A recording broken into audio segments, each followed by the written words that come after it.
Bumi Nusantara kita merupakan tempat yang unik, tempat yang penuh dengan misteri, legenda dan cerita-cerita dari peradaban lama.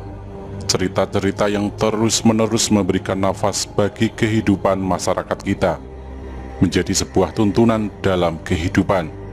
Kearifan lokal dan penghormatan terhadap alam merupakan hal yang selalu dijadikan petua hidup. Namun perkembangan zaman senantiasa mengikis hal-hal seperti ini dan membuat kita lupa betapa pentingnya kearifan lokal ini.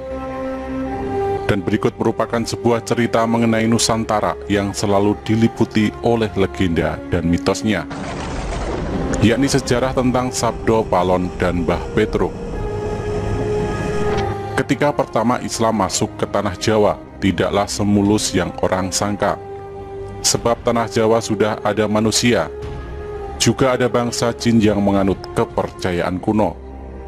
Ada yang menduga mereka adalah penganut Hindu dan Buddha, yakni agama yang pada saat itu berkembang. Namun banyak yang menduga mereka adalah penganut kepercayaan Jawa kuno. Mereka ini dipimpin oleh Sabdo Palon. Karena paham mereka yang berbeda, maka ketika Islam masuk disambut dengan peperangan.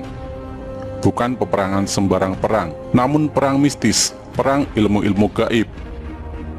Sehingga tidak sedikit ulama Islam yang dikirim dari Mesir gugur dalam peperangan mistis tersebut. Dalam wadah kasar mereka tewas karena tersapu gelombang pasang, semacam tsunami dan sebagainya. Perang itu berlanjut dengan banyaknya jatuh korban di kedua belah pihak. Maka diutuslah Syekh Subakir, ulama asal Persia atau Iran yang dikenal ahli ilmu gaib dan bisa melihat bangsa jin. Dengan kedatangan Syekh Subakir, benteng pertahanan Sabdo Palon yang super ketat dapat ditembus, dan banyak bangsa jin atau manusia pengikut Sabdo Palon yang binasa. Melihat keadaan yang tidak menguntungkan itu, Sabdo Palon mengadakan gencatan senjata. Dia mengajak Syekh Subakir berunding dan menghentikan perang. Syekh Subakir menerima ajakan tersebut dengan tangan terbuka, karena dia juga melihat jalan perundingan jauh lebih baik daripada melanjutkan pertempuran yang tidak ada gunanya. Kemudian terjadilah kesepakatan antara Syekh Subakir dengan Sabdo Palon. Isi kesepakatan itu antara lain, Islam boleh berkembang atau disebarkan di tanah Jawa, tetapi tidak boleh dilakukan dengan pemaksaan. Islam harus menghormati dan menghargai budaya, adat istiadat setempat. Islam tidak boleh memaksa orang yang berbeda keyakinan untuk memeluk agama baru tersebut. Dan kalau orang Islam yang memimpin atau jadi pemimpin harus mengayomi semua orang, semua agama dan semua kepercayaan, dan menjunjung tinggi kearifan lokal. Dan sejak saat itu Sabdo Palon bersama pengikutnya termasuk Mbah Petruk Moksa. Mereka hilang dari pandangan umum dan tidak mudah dilihat oleh manusia biasa. Hanya mereka yang memiliki kelebihan dan paham ilmu gaib yang dapat melihatnya. Sebelum menghilang, Sabdo Palon sempat berpesan kepada Syekh Subakir bahwa suatu ketika dia, Sabdo Palon atau pengikutnya Mbah Petruk akan kembali menunjukkan jati dirinya kalau pemimpin negeri ini tidak amanah, tidak mencintai rakyat, hanya berbuat untuk kesenangan dirinya dan kelompoknya saja, sementara membiarkan rakyat dalam kesengsaraan dan penderitaan. Kemunculan Sabdo Palon dan para pengikutnya Mbah Petruk untuk menagih janji, sekaligus mengingatkan agar para pemimpin negeri ini segera sadar, ingat rakyat dan ingat bangsa. Kalau tidak, selain akan banyak lagi bencana yang akan melanda negeri ini, mereka para pemimpin pada gilirannya juga akan menerima bencana. Bahkan bencana yang akan menimpa mereka lebih dahsyat, lebih mengerikan dan menakutkan. Inilah serat Sabdo Palon, penguasa gaib tanah Jawa. Serat yang pertama. Podo siro ngelingono carito ing uni-uni kang kocap ing serat babat-babat nagari Mojopahit. Nalika duki nguni Sang Abrawijaya Prabu Pansamyo pepanggihan kalian jeng Sunan Kali Sabdo Palon Noyo Kinggong Rencangiro. Ingatlah kalian semua akan cerita masa lalu yang tercantum di dalam babat sejarah babat negara Majapahit. Ketika itu Sang Prabu Brawijaya tengah bertemu dengan Kangjeng Sunan Kalijaga ditemani oleh Sabdo Palon dan Noyo Ginggong. Serat yang kedua, Sang A Prabu Brawijaya Sabdaniro Arumanis nuntun dateng Punokawan Sabdo Palon. Paran karsi jenenging sun sapuniki wus ngrasuk agama Rasul. Hehta kakang manira meluwo agama suci, luweh becik iki agama kang mulya. Sang Prabu Brawijaya berucap dengan lemah lembut, mengharapkan kepada kedua Punokawan atau pengiring dekatnya, tapi Sabdo Palon tetap menolak. Diriku ini sekarang sudah memeluk agama Rasul, yaitu Islam. Wahai kalian kakang berdua, ikutlah memeluk agama suci, lebih baik karena ini agama yang mulia. Serat yang ketiga, Sabdo Palon matur sugal, yen kawula boten arsi ngrasuka agama Islam, wit kula puniki yekti ratuning Dahyang Jawi, momong marang anak putu sagung kang Paranata kang jumeneng ing tanah Jawi wis pinasti sayekti kula pisahan. Sabdo Palon menghaturkan kata-kata agak keras, hamba tidak mau memeluk agama Islam, sebab hamba ini sesungguhnya Rada Dahyang, penguasa gaib tanah Jawa, memelihara kelestarian anak cucu penghuni tanah Jawa, serta semua para raja yang memerintah di tanah Jawa. Sudah menjadi suratan karma, wahai Sang Prabu, kita harus berpisah. Serat yang keempat, kelawan paduka Sang Nata wangsul maring Sunyaruri, mung kula matur petungna ing benjang. Sakpungkur mami yen wis prapta kang wanci jangkep gangsal atus taun wit ing dinten punika, kula gantos agami Gomo Budi kula sebar ing tanah Jawa. Dengan paduka wahai Sang Raja, kembali ke Sunyaruri, alam kosong tapi berisi, alam yang tidak ada tapi ada. Hanya saja saya menghaturkan sebuah pesan agar paduka menghitung.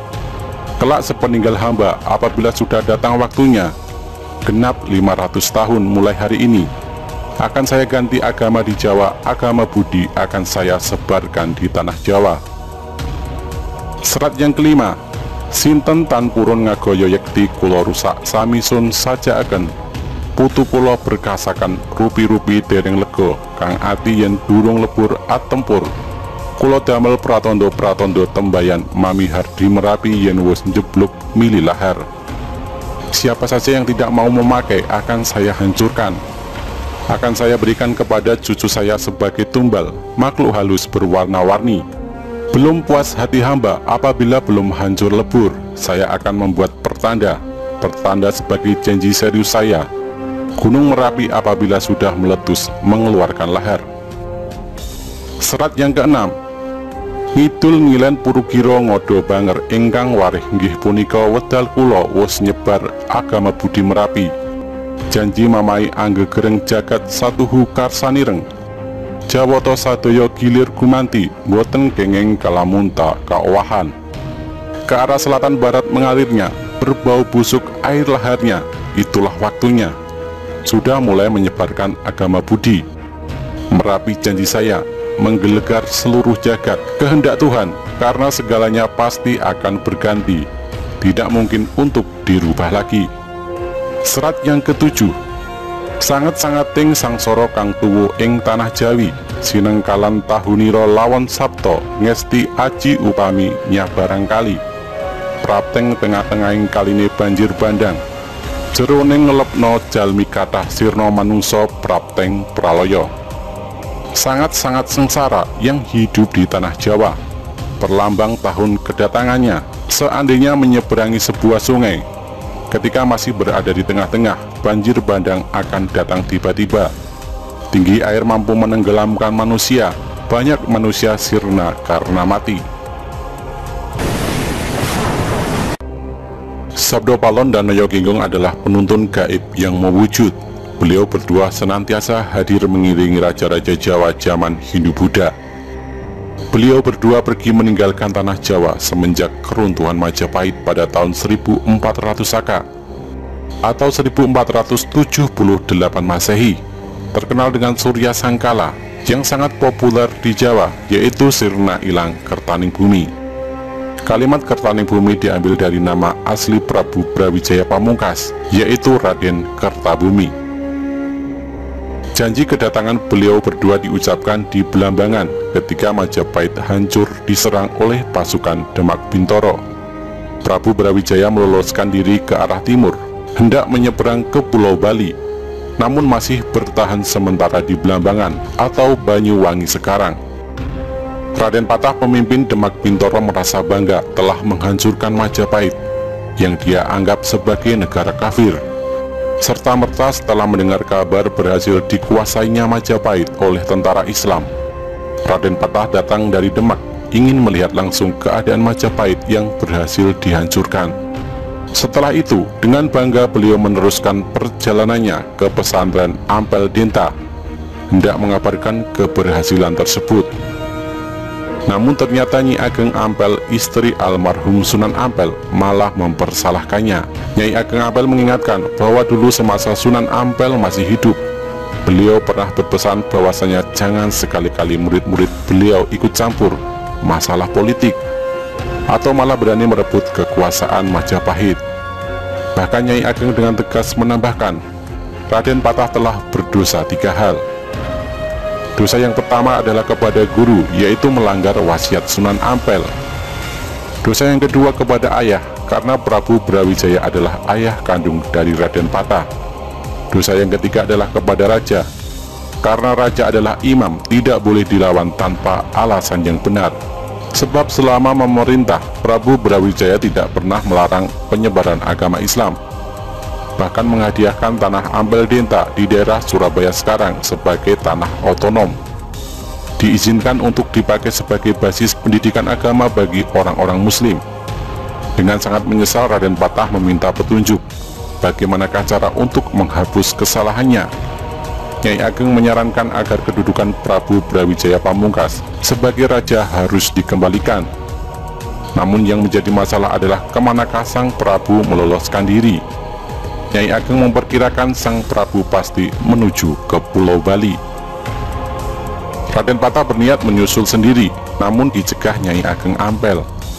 Karena setelah kejadian penyerangan Majapahit oleh tentara Islam terjadi, maka tidak akan ada satupun orang Islam yang akan dipercayai oleh sang Prabu. Tidak Raden Patah, tidak Nyai Ageng Ampel, tidak pula para wali yang lain yang turut serta membantu penyerangan tersebut. Namun hanya ada 2 wali yang mungkin masih beliau percayai. Pertama Syekh Siti Jenar dan kedua Sunan Kalijaga. Karena kedua wali ini terang-terangan menentang penyerangan pasukan Islam ke Majapahit.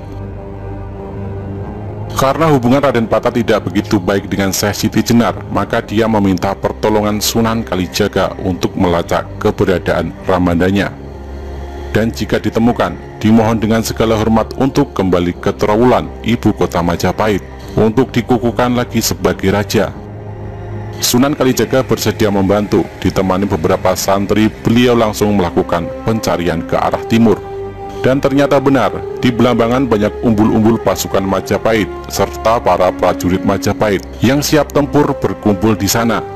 Dan benar pula Prabu Brawijaya masih ada di sana, belum menyeberang ke Pulau Bali.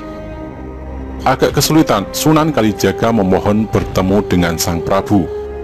Namun karena sang Prabu tahu betul Sunan Kalijaga yang seringkali beliau panggil Said itu menurut pasukan sandi atau intelijen Majapahit, Sunan Kalijaga bersama pengikutnya sama sekali tidak ikut dalam penyerangan ke Majapahit. Maka Sunan Kalijaga dipersilahkan menghadap walau dengan kawalan ketat. Disinilah dialog Serat Sabdo Palon terjadi. Sang Prabu Brawijaya ditemani Sabdo Palon dan Noyo Ginggong dihadap oleh Sunan Kalijaga beserta sesepuh Majapahit yang kebetulan bersama-sama sang Prabu hendak menuju ke Pulau Bali, menyusul beberapa masyarakat Jawa lainnya yang lebih dahulu melarikan diri ke sana. Mendengar penuturan Sunan Kalijaga, sang Prabu luruh hatinya, karena sejatinya sang Prabu kini tengah menggalang kekuatan besar untuk merebut kembali tahta dari tentara Islam. Tidak bisa dibayangkan apabila itu terjadi, karena pendukung sang Prabu Brawijaya masih banyak tersebar di seluruh Nusantara. Pertumpahan darah yang lebih besar pasti akan terjadi. Putra-putra Prabu Brawijaya masih banyak yang berkuasa dan mempunyai kekuatan tentara yang besar, seperti Adipati Handayaningrat IV di Pengging, Lembu Peteng di Madura, Bondan Kejawen di Tarub, dan masih banyak lagi. Sunan Kalijaga meminta agar pertikaian dihentikan, dan sudilah kiranya Sang Prabu kembali memegang tampuk pemerintahan. Prabu Brawijaya menolak, karena jikalau itu terjadi, maka beliau akan merasa terhina oleh putra selirnya sendiri, Raden Patah, yang lahir dari putri Cina Engkian dan dibesarkan di Palembang dalam asuhan Adipati Arya Damar atau Swan Liang. Bagaimana tidak, seorang ayah harus menerima tahta dari anaknya sendiri. Memalukan. Ketika perundingan menemui jalan buntu, maka Sunan Kalijaga mengusulkan agar beliau dengan kebesaran jiwa mau memeluk Islam. Dengan demikian, seluruh pendukung beliau pasti akan meninggalkan beliau satu persatu, dan pertumpahan darah yang lebih besar lagi akan terhindar. Mendengar akan hal itu, Prabu Brawijaya tercenung. Untuk menghindari peperangan lebih besar, setidaknya usulan Sunan Kalijaga memang masuk akal. Demi perdamaian, Sang Prabu mengesampingkan egonya, maka penuh dengan kebesaran hati, beliau menyatakan masuk Islam. Terkejut seluruh yang hadir, termasuk Sabdo Palon dan Noyo Ginggong, hingga terlontarlah sebuah janji seperti tercantum pada serat Sabdo Palon di atas. Sepeninggal Sabdo Palon dan Noyo Ginggong, Sang Prabu pun bersedia kembali ke Trowulan, namun bukan hendak kembali menduduki tahta, akan tetapi mendamaikan seluruh kerabat Majapahit, agar merelakan tahta dipegang oleh Raden Patah. Dalam perjalanan pulang inilah, Sunan Kalijaga meminta bukti ketulusan Sang Prabu dalam memeluk Islam. Sunan Kalijaga memohon untuk memotong rambut panjang Sang Prabu dengan sebilah keris. Setelah diizinkan, Sunan Kalijaga memotong rambut beliau, tapi ternyata tidak satu helai pun terpotong. Sekali lagi Sunan Kalijaga meminta keikhlasan Sang Prabu memeluk Islam, dan sekali lagi Sunan Kalijaga memotong rambut beliau. Kali ini terpotong sudah. Namun Sunan Kalijaga belum puas. Menjelang berangkat kembali ke Trowulan, Sunan Kalijaga mengambil air comberan yang berbau tidak sedap, dimasukkan ke dalam sebilah bambu. Di hadapan Sang Prabu, beliau menyatakan bahwasanya apabila air comberan ini sesampainya di Trowulan, airnya berubah tidak berbau busuk. Nyata sudah Sang Prabu telah lahir batin masuk Islam. Berangkatlah rombongan itu ke Trowulan. Sesampainya di Trowulan disambut dengan sukacita oleh masyarakat Trowulan. Air dalam bilah bambu dicurahkan oleh Sunan Kalijaga, dan ternyata bau busuknya hilang, bahkan airnya berubah jernih. Untuk mengingat kejadian itu, Belambangan diubah namanya menjadi Banyuwangi hingga sekarang. Tidak berapa lama di Trowulan, Sang Prabu jatuh sakit. Putra-putranya datang berkumpul. Melalui Sunan Kalijaga, beliau mengamanatkan agar menghentikan pertumpahan darah Hindu-Buddha dengan Islam. Biarkanlah Raden Patah bertahta sebagai raja di Jawa, walau sebenarnya keturunan dari Penginglah yang lebih berhak. Menjelang akhir hayat beliau berpesan agar di atas pusara makam beliau jangan diberi tanda bahwasanya beliau adalah Prabu Brawijaya, Raja Majapahit terakhir. Namun tandailah dengan nama Putri Campa Anarawati, permaisuri beliau, sebab beliau merasa diperhinakan sebagaimana wanita oleh putranya sendiri. Dan penghinaan itu didukung oleh permaisurinya sendiri, Dewi Anarawati, Putri Campa yang beragama Islam. Dewi Anarawati inilah bibi dari Sunan Ampel.